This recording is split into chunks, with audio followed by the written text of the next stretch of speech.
Good day everyone, I am your anchor, Ventura, and this is North and Out.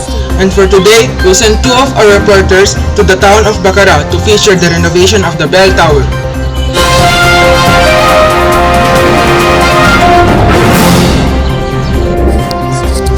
Thank you, Aaron. We're now at the Bacarra Bell Tower. The groundbreaking ceremonies of the Bacarra Bell Tower restoration project happened on July 10, 2019.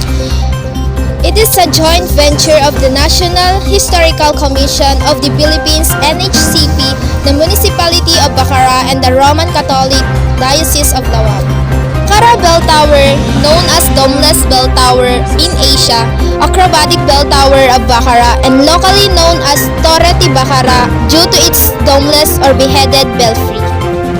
The Bacarra Bell Tower has been funded 15 million pesos and to be completed in 6 months.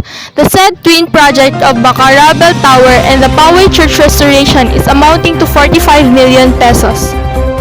Mayor Nicomedes de la Cruz Jr. is grateful for the NHCP for their support in restoring the historical domeless bell tower. Bacarra is known for around the world.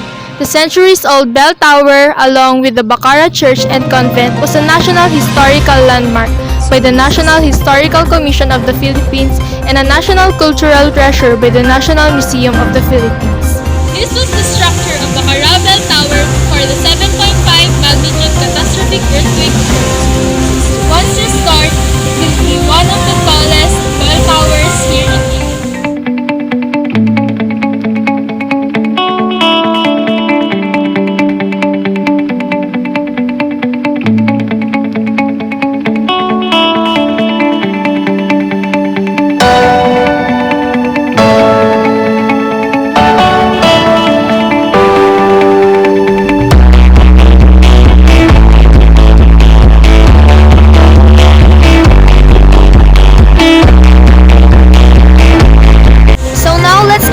One of the tourists here in Bacarra Bell Tower. So what made you visit Bacarra? I saw a post about the renovation of this Bacarra Bell Tower, so I gathered my friend to visit the Bacarra. What can you say about the structure of the Bacarra Bell Tower?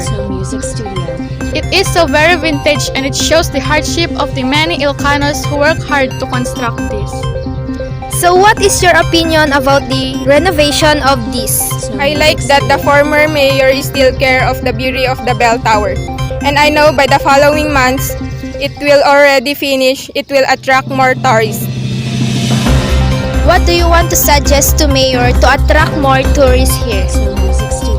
I believe that many food stalls and vendors must surround this bell tower.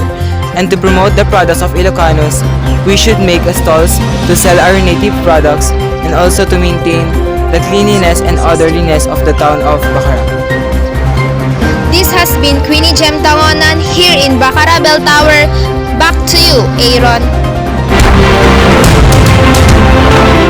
Thank you, Jessica and Queenie.